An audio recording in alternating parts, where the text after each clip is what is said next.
Okay, so I think Jacob joined us. I know more people will probably join as the session continues, but Jacob, can you hear us? Yes, hi everyone. Good evening. Let me stop the share. Thank you so much for joining. Thank you everyone for joining for another Kumi Now online session. If you're new here, I'll put a few links for Sabil and Kumi. And more people, I think, will join as the session goes on, as I said. But I'll just introduce Jacob first, so that we can learn a little bit about his work. But Jacob, he is the co-founder of Save the Ark. It's a grassroots movement fighting for the preservation and diversity of the Old City, specifically the Armenian presence. And Jacob hopefully will tell us a little bit about the Armenian history and Armenian presence, specifically in the Old City. But that Jacob lives in the Armenian quarter. He also recently started working for Sabil, so he's technically part of the Sabil family now. So thank you again, Jacob, for taking the time today to present to us and share with us your story and also the story of Save the Ark movement. There's been a lot of updates, so I don't know if people have been following the Save the Ark and their updates there, but he'll talk a little bit about what's been going on in the Armenian quarter. So Jacob, thank you. Maybe you can talk for maybe about 30 minutes and then we can leave some room for a Q&A. Okay, hi everyone. Good evening from Jerusalem. Thank you very much for giving me this opportunity. My name is Hagop. I'm 25 years old. I'm a Jerusalemite Armenian living in the Armenian Quarter in the old city of Jerusalem. I'm a fourth generation of genocide survivors. My family arrived in Jerusalem after the Armenian genocide in 1915 as refugees. And since then, our family lives in Jerusalem and plays an important role in preserving and protecting the Armenian heritage and history in the old city of Jerusalem with the rest of our community members. So I will be starting with a brief historical background about the Armenian presence in Jerusalem, and then I will be presenting you some of the current situation in the Armenian Quarter. The Armenian presence in Jerusalem dates back to the 4th century. That means Armenians maintained presence in Jerusalem for more than 1,600 years. This is an uninterrupted presence since the 4th century. And after Armenians accepted Christianity in 301, Armenian pilgrims started to arrive in Jerusalem. And by their arrival, they started to maintain presence in Jerusalem and to build what is called today the St. James Monastery. And also by the time to build what is called today the Armenian Quarter, which is one of the four quarters of the old city of Jerusalem. It is the smallest one, located on the highest point in the old city of Jerusalem. And you can find inside the Armenian Quarter, you can find the St. James Cathedral, where St. James the Apostle and St. James the brother of Christ are both buried inside that cathedral. You can find the Holy Archangel's Church, where the first prison of Christ, where Christ was for the first time was jailed before his crucifixion, as well as the olive tree that he was tied on before his crucifixion.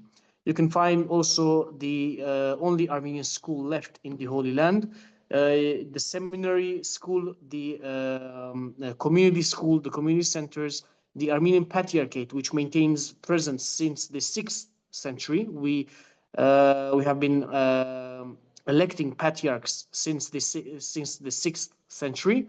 And you can find also the other community and religious institutions inside the quarter.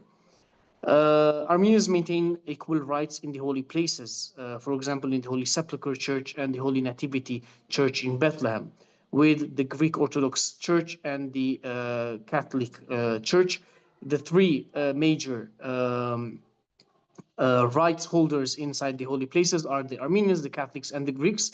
And under the Armenian Church is the custodian, let's say, for the Coptic, the Ethiopians, and the Assyrian churches in Jerusalem. So by having these equal rights, we maintain our presence not only in the holy places, but also in Jerusalem by having our quarter, by having our community and our church. And we also have communities and churches in Jaffa, in Haifa, in Bethlehem, in the West Bank, and in some other cities and villages around the Holy Land. But the center of the Armenian church, of the Armenian community, is Jerusalem. This is where all are gathered, and this is where the history and the traditions are being preserved to this day. Of course, being a small community and being a minority in a minority, I mean, Christians in Jerusalem and in all over the Holy Land are a minority. And unfortunately, in the past years, the number of Christian communities is shrinking due to the political, the security situation and the economic situation that affects a lot the Christian presence and the Christian communities in the Holy Land, and in particular Jerusalem. And when we say Jerusalem and when we say Christian communities are being affected and are being forced to leave Jerusalem, here comes also the challenges that the Armenians are facing. So the recent challenge that we as a community we face and as a church is an illegal land deal that was signed by the Armenian Patriarch. So the Armenian Patriarch is the head of the Armenian Patriarchate, is the head of the Armenian Church in the Holy Land. And in 2021, 4 years ago, an illegal land deal was signed by the Armenian Patriarchate, leasing 11,500 square meters of the Armenian Quarter, which historically we call that property the Armenian Gardens, but also in recent times we call it the Cow's Garden, because after the genocide and before the genocide, the church and the community used to keep sheep and cows and to use the church and to use that land for agricultural purposes. But on all maps in all languages, you can find the name of that property as the Armenian Gardens. The property is located on the highest point in the old city. It is located next to the western ramparts, western and southern ramparts of the old city, and western to the St. James convent. And it is an integral part of the Armenian Quarter. And the deal was signed between the church and an Israeli company named Zana Gardens. And the purpose, according to the deal, is to build there a luxury hotel. The lease is a long-term lease. It's for 98 years, where the Patriarchate is leasing that property to that company. And in the company, there are two shareholders. One, his name is Danny Rubinstein-Rothman. He's an Australian Jewish businessman. And the second shareholder is an Israeli Christian Arab. His name is George Warwar. He holds 49%. The other one holds 51%. But it doesn't matter for us who are the people behind the deal or the people who signed the deal. Our main goal is to cancel that illegal deal, which violated the constitution of the Armenian Patriarchate and puts also the Armenian presence, the long Armenian presence in Jerusalem, in great danger. And this is where we established the Save the ArQ movement, which is Save the Armenian Quarter movement. It was established in 2023 after the discovery of the deal. The deal was signed in 2021, but only 2 years later, we discovered more details of it. At the beginning, we only heard some rumors, but then 2 years later, we started to hear that it's real, something was signed, and we have to act against that illegal land deal. And this is where we started weekly demonstrations as a community. And this is a historical move by the community because the Armenian community in Jerusalem is very dependent on the Patriarchate. People work for the Patriarchate. Children go to the Patriarchate school. People live in houses owned by the Patriarchate. So it's very difficult for people to attend a demonstration against its own leadership, demanding from them to cancel that deal. So it was a precedent and it was a historical move by the community. So we had months of demonstrations. And after months of demonstrations, the Patriarchate decided to start in a way to initiate legal proceedings, send a cancellation letter, but sending a cancellation letter doesn't mean that the deal is cancelled. You have to sue, you have to start legal proceedings, and let the court decide if the deal is null and void. So we had demonstrations for over months, and in October 2023, a few weeks after the beginning of the war, the company received that cancellation letter from the Patriarchate, but instead of answering legally, they started to attack the community by sending bulldozers, by sending armed settlers, by hiring Arabs from Jerusalem to go and attack the community. So settlers, Arabs, bulldozers, everyone gathered around that idea of taking over that property by force. And this is where, as a community, we decided that we have to maintain presence on the ground. So since October 2023 till now, our boys, our community members maintain presence on the ground. It's been 2 years that we keep our presence there to make sure that the company will not be able to come and take over the property and will not be able to come and change facts on the ground. Meanwhile, we initiated 2 years ago in February 2024 legal proceedings. A year and a half ago, sorry, we initiated legal proceedings on behalf of the community. And our arguments are very clear that this deal was signed illegally. It violated the constitution of the Patriarchate, that the Patriarch, being the head of the church, had no authority based on the bylaws, and that the property is held in trust. During the Ottoman time, people who wanted to purchase a land or a real estate had to register it as a waqf. Waqf is a word in Arabic which means to put a stop. It is a trust, and to put a stop, that means properties that are registered as a waqf cannot be leased or sold. So in 1574, there was an Armenian bishop at that time who purchased that property, the Cow's Garden, the Armenian garden, and he registered it as a waqf. And he registered it as a waqf for the benefit of the Armenian Christian community of Jerusalem. That means the bishop, the head of the church, is the custodian. That means he needs to protect that property. He needs to maintain that property in good hands, and the beneficiary owners are members of the Armenian Christian community of Jerusalem. And so by this argument, we present two arguments. One is that the deal was signed illegally, and the second one is that the status of the land is not allowing to the church to lease it or sell it, because it's a trust, it is an endowment that cannot be leased or sold according to the Ottoman law, which is recognized also by the State of Israel. So we have a court session in end of October of this year, and we are very confident in our arguments and in our legal struggle and with our legal team. And recently, the Patriarchate did a very important step. They voted on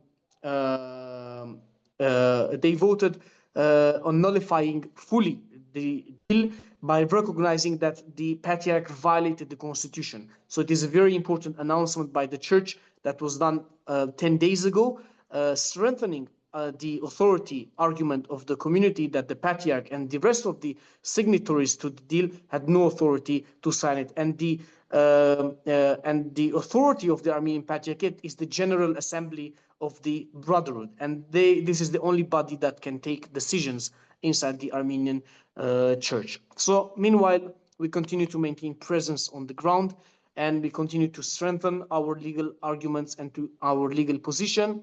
And we also work diplomatically. For example, we will be traveling tomorrow to Geneva. The co-founders of the Save the ArQ movement will be traveling to meet with the Armenian community, with World Council of Churches and other organizations and stakeholders that are interested in this issue. And we continue our work diplomatically, community mobilization with other Christian communities, with Jewish communities, with Muslim communities, with Jerusalemite communities that believe that this land must stay Armenian, must be preserved for future generations to come. So mainly this is the struggle of the Armenian community these days, that we are going as a small community. This property and our quarter is very important for us, and we are fighting to preserve it, not only for our future, but also for the other communities' futures, for the Christian communities, for the non-Christian communities, that they believe that Jerusalem should stay an open city, a diverse city of all religions, of all nationalities. And this is our main goal, to keep it, to cancel the deal, first of all, but also to keep Jerusalem as a place which is holy for everyone, which is open for everyone, and which is welcoming, of course, for everyone. So thank you very much. I can take a few questions if you have so, and will do my best to answer accordingly. Thank you so much, Jacob, for giving us an overview. If anyone has questions for him, please put it in the chat and I'll make sure to relay it. I guess maybe one question in terms of you mentioned that a lot of the Armenian youth and kind of in the quarter, they've been staying on the Cow's Garden, like the land. So is this continuing? And has there been any physical challenges of doing this? Like, have you guys encountered anything over the last 2 years other than that one incident in which the company tried to take the land? So it's we had numerous incidents. The incident with the settlers and with the other groups that were hired. The last incident was a year ago, but we of course continue to maintain presence on the ground because no one knows what can happen, and it's Jerusalem, and Jerusalem is a city that surprises all of us. So we have to stay always alert and with open eyes. So we continue to maintain presence on the ground, of course. Have you found Yes. in terms of like let's say the Jerusalem municipality or even like the Israeli government, has there been any position from them, or have you been able to lobby or anything like this with them?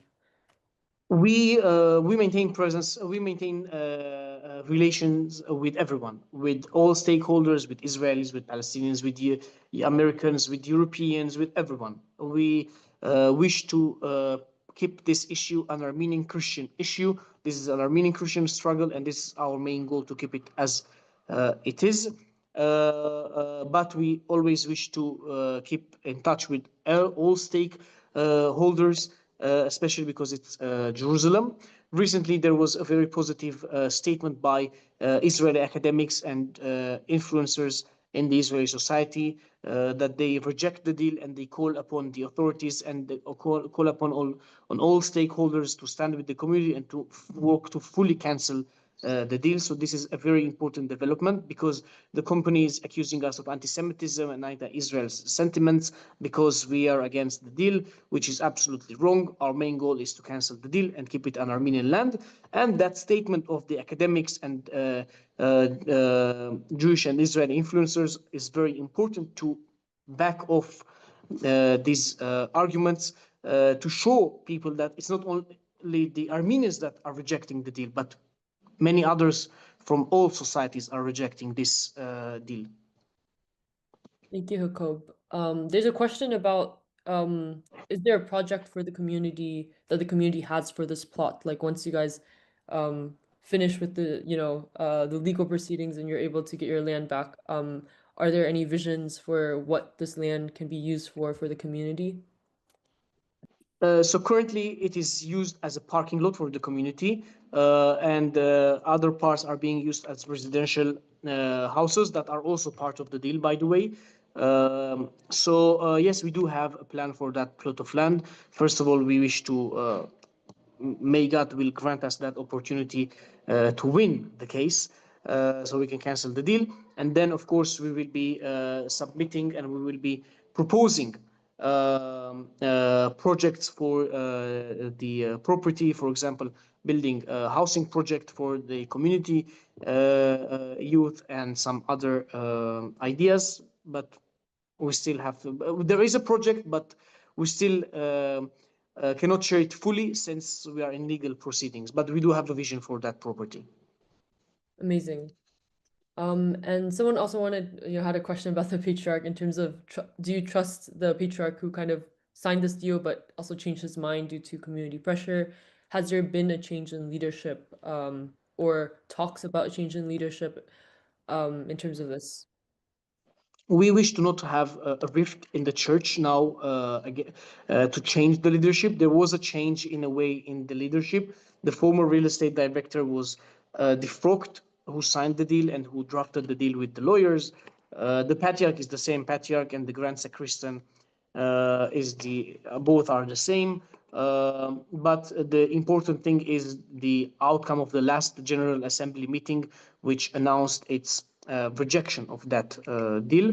So this is an important shift in the patriarchate's position. So we welcome that shift.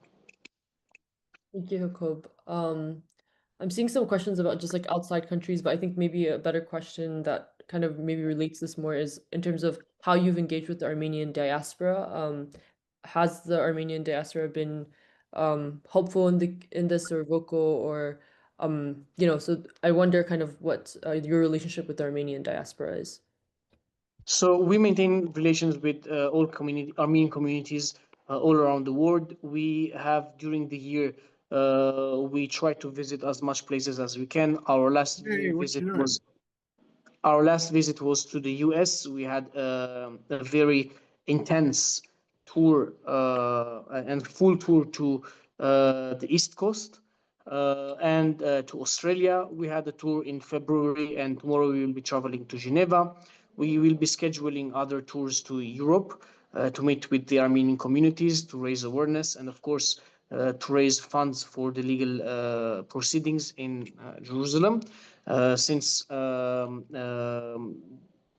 main issue is the payment to the lawyers and to the legal team, donations and fundraisers are the only thing that keep our struggle alive and keep us to push the case and to strengthen the case in courts. So this is one of our main approaches and with the Armenian communities. And of course, we ask for them to raise this issue with their governments, with diplomats, with their governments, with Congress members, with senators, with European parliamentarians. So it's also diplomatically, but also Armenian lobbying. Yeah, that's wonderful. And all countries, I can see that people are asking if different countries can help. All countries can help by pressuring, by raising this issue on international level. As long as this issue is kept on the international agenda, it's something that can help. Yes. Thank you, Jacob. And you can follow our pages on Facebook, Instagram, and X. It's called Save the ArQ. You can stay updated of all news, of all developments. It's Save the ArQ, yes. Just make sure on Facebook the logo shall be the orange logo. Don't follow any other page. The logo is an orange. It's a picture of a church, drawn church, and a sun with orange color. Wonderful. Yeah, thank you. Someone, I will be able to answer another question. yeah, maybe we can do one question in If the that's chat. okay. Yeah. I know you have a busy schedule. So one person, I have two questions. So the first one, someone asked in the chat, to what extent is there oppression that's affecting your community as compared to, let's say, Palestinian communities in East Jerusalem or other communities in East Jerusalem? And then the second I would say is just ending with how the international community can help or donate to Save the ArQ. So regarding the oppression and the difficulties, as a community, we are a minority, we do face challenges, we do face difficulties. The challenge with the land struggle, the challenge to protect your own community from different threats. We have the taxation issue over the churches. but we cannot compare it to, let's say, Palestinian communities in the West.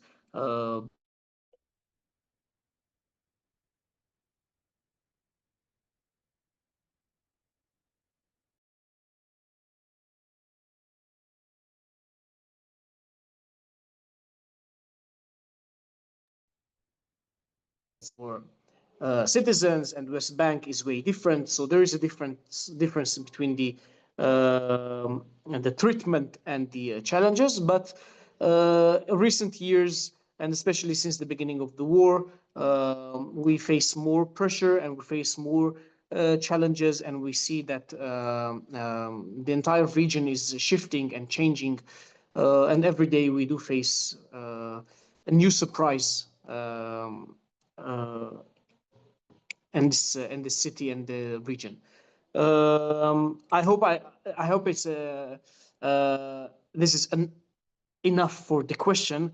But since we wish to not get into politicizing our case, as an Armenian Christian case, we wish to concentrate only on the struggle and the protection of the land. But as a community, yes, we do have challenges, we do have difficulties, we do face pressure, we do face many issues. So, yes, we do have these challenges. Regarding the international support, as I mentioned, raise it with your governments. You can approach us through our media channels, and we can direct you as well. Regarding donations, we do have a link to a 501c3 fund, which is open and which is registered in the US. It is tax deductible, so your donation can help us in keeping the case in courts and hopefully to win this case. Yes. Do you happen to have the link to that? So maybe you can put this in the chat just so people can follow. Yes, if you may give me a second, please. Yeah. I will show the link. Just a second, please.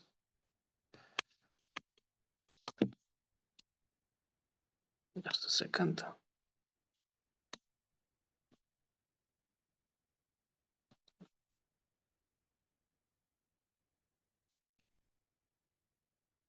Yes.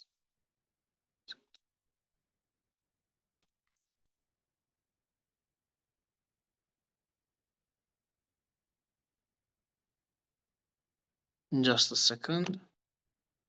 Yeah, no worries. Take your time.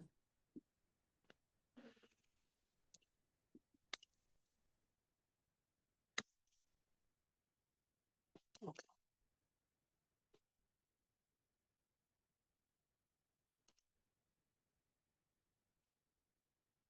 So this is the link.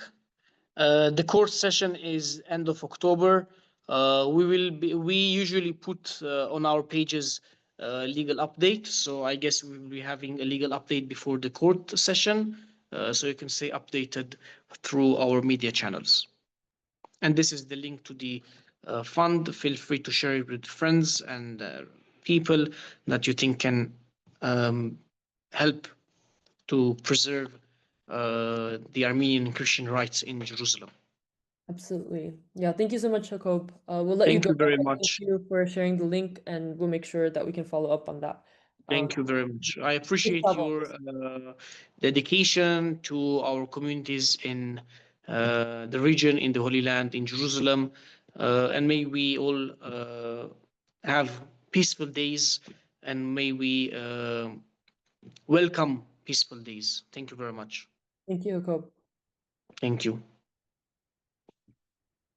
All right, so as Jacob leaves, I just want to remind everyone that I put the Facebook link in the chat. There's been a lot of people trying to impersonate them recently, and a lot of attacks on them actually in the last few weeks. So just to make sure you guys have the right Facebook group, you can take a look at the link that I've put in the chat. And then also that Jacob has also a verified link to the fundraiser. They have to raise funds for the legal fees that is incurring in terms of their court cases and the lawyers and stuff. So if you can support them and you have a chance to support them, I really recommend just visiting that link and donating if you can. So we have about half an hour left, so I want to just open it up for actions and any news from people if you want to share. So let me just stop the recording so that we can people can share openly.